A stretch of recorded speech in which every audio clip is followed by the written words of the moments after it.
In his message, he said that, do you know you're risking your life by coming on here and talking with me? Can he tell me what he meant? Like, can he? I kind of have an idea, but I want to hear what he thinks. Why?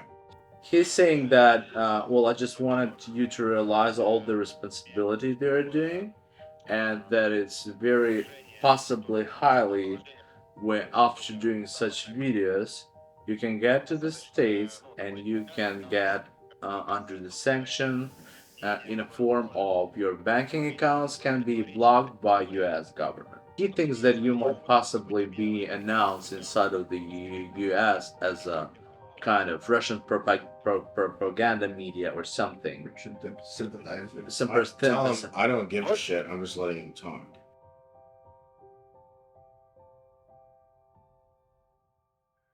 basically in our mindset, in our Russian mindset, we know that Putin has been in charge of the as a government for a very long time, and in our mindset, we don't really worry that we do not re-elect a new president of our country. We're more into it, where our mindset is more oriented into a country leader who will lead country in a long-term perspective.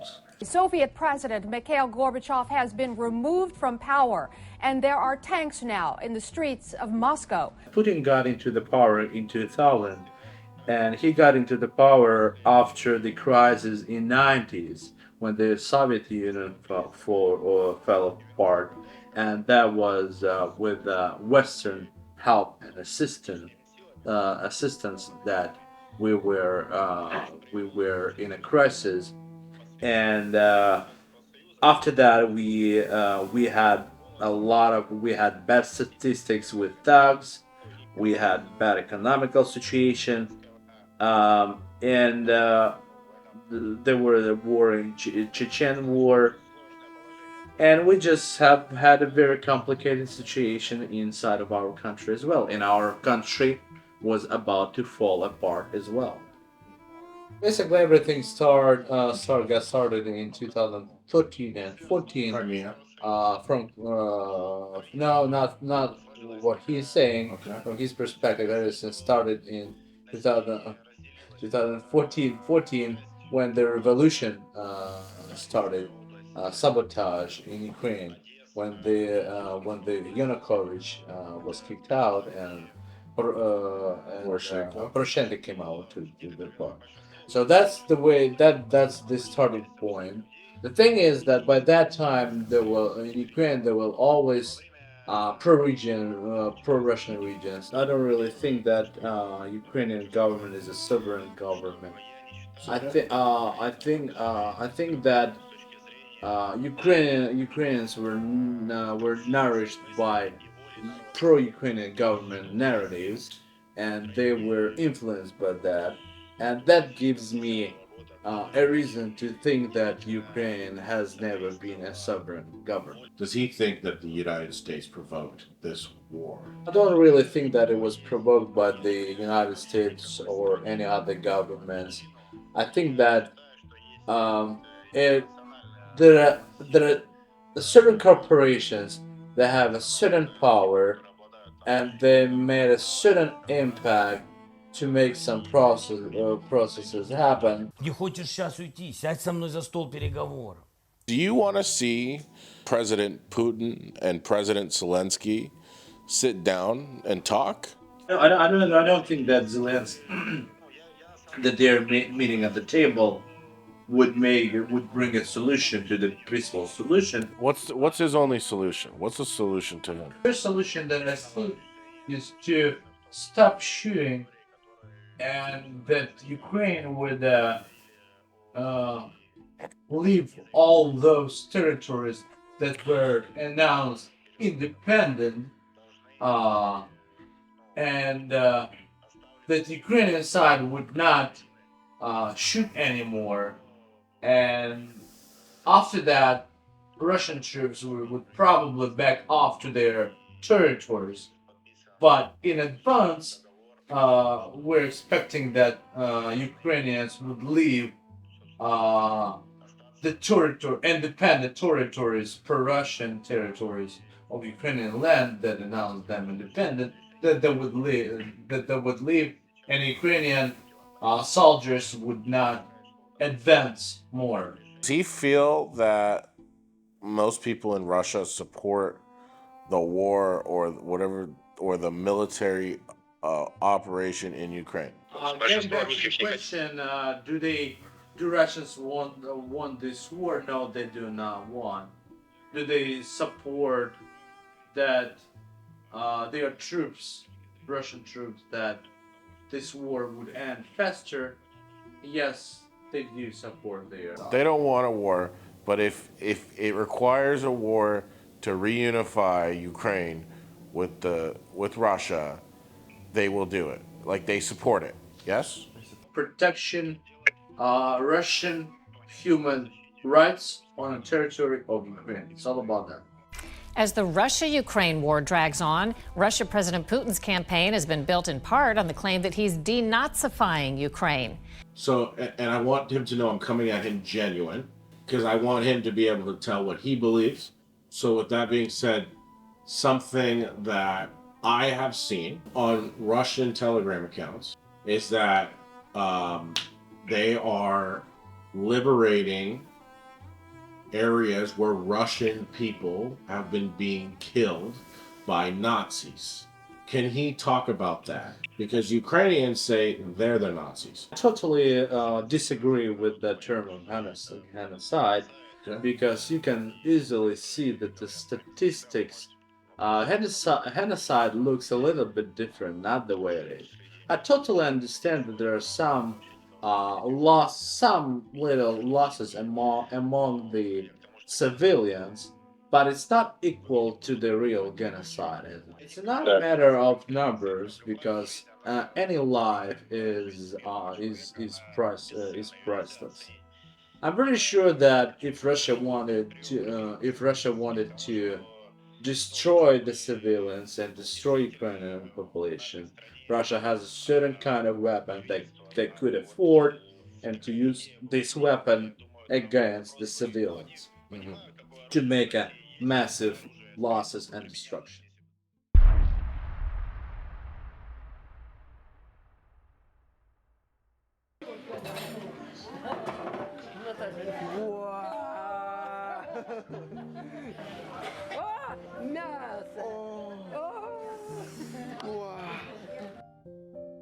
In 1966, when she got married, they started building their own house, and they were living in their house. And a couple years ago, they got inheritance from her husband's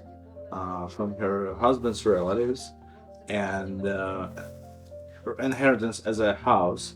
And they started living in this house. They bought a new furniture into that house, and now both of these houses are destroyed. She had her own pasture. She had cows, and when the war started and bombs started coming in, it killed a lot of her own animals that that were helping her to survive and to live. And all of these animals some of them were killed, most of them were killed, some of them were injured, and some Ukrainian soldiers were helping to to take away injured and dead bodies of cows from her yard, otherwise it would smell bad. She's from a village called Dileev. That's about 15 miles from Bakhmut. And the Ukrainian military took her to evacuated her to a safer place called Konstantinovka. And her son found a small house for her there. And they were relatively safe there, but it was about 15 miles away from Bakhmut. And they needed to leave Konstantinovka in the end of 2022. So that was like about New Year Eve when they had supposed to leave. What made her decide to stay at her home for so long? They could not leave her place because they didn't hear any explosions, so that's why they were not leaving. And when they started hearing more missiles coming to the area one by one, so they were scared and they started hiding under the in the basement underground, and they set it up this place under the ground with mattresses, and one of the Ukrainian military men came over. They've been there for 2 months under the shell, and one of the Ukrainian commander came over and they evacuated.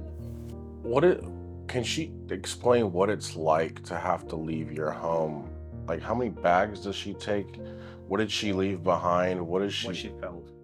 What she felt, but also like, how do you take your life? Like, you can't take everything, right? Everything what we gained since 1962 got burned, our furniture, our stuff, and we were able to take 2 bags per person. That's all that we could carry with us when the war started. Everybody has 2 bags on the left and right hand and backpacks. 2 of my sons took computers with them since they studied at school, and they're getting a new specialities. Like, out of everything she took, what was something important that she brought with her? The most valuable thing that I could take with me is my kids.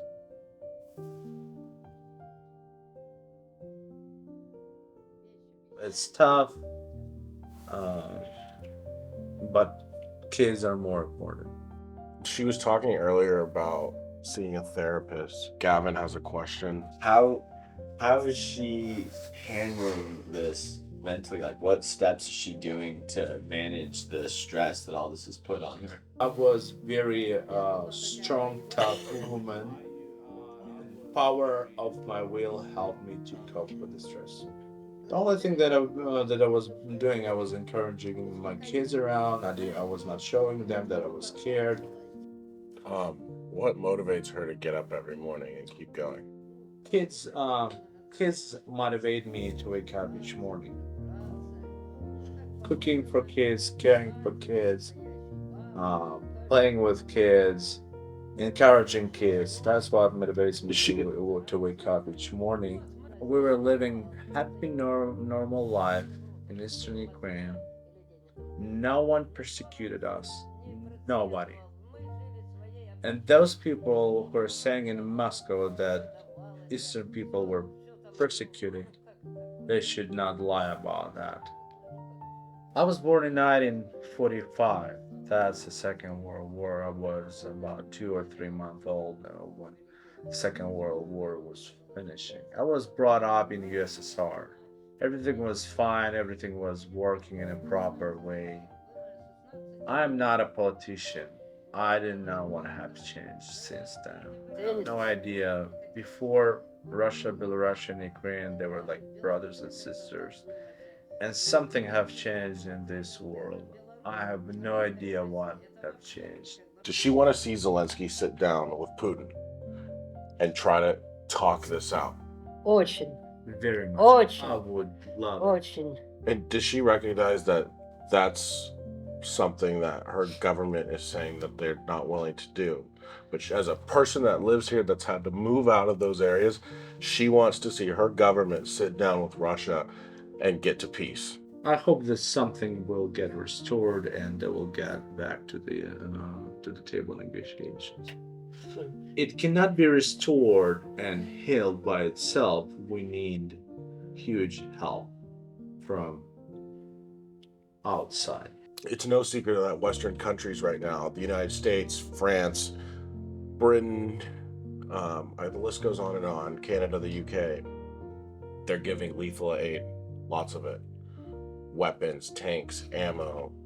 Does she want to see less of that and more of a push to get people to talk? Хотела бы только по-мирному.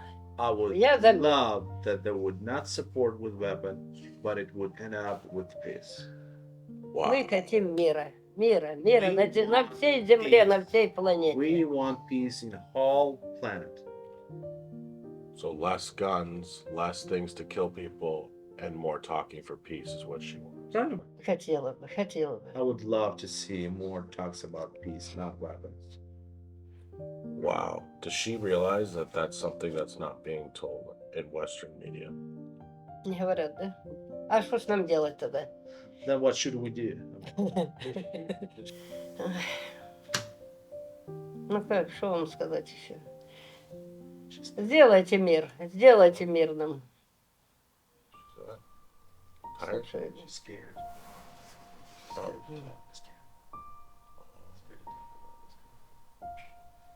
It's okay. I'm curious does she think that her opinion of less weapons, more talking, is it an opinion that's shared by the people around her, by the people of this country? Or does she is think it she's rare enough of opinion? a- Is it rare?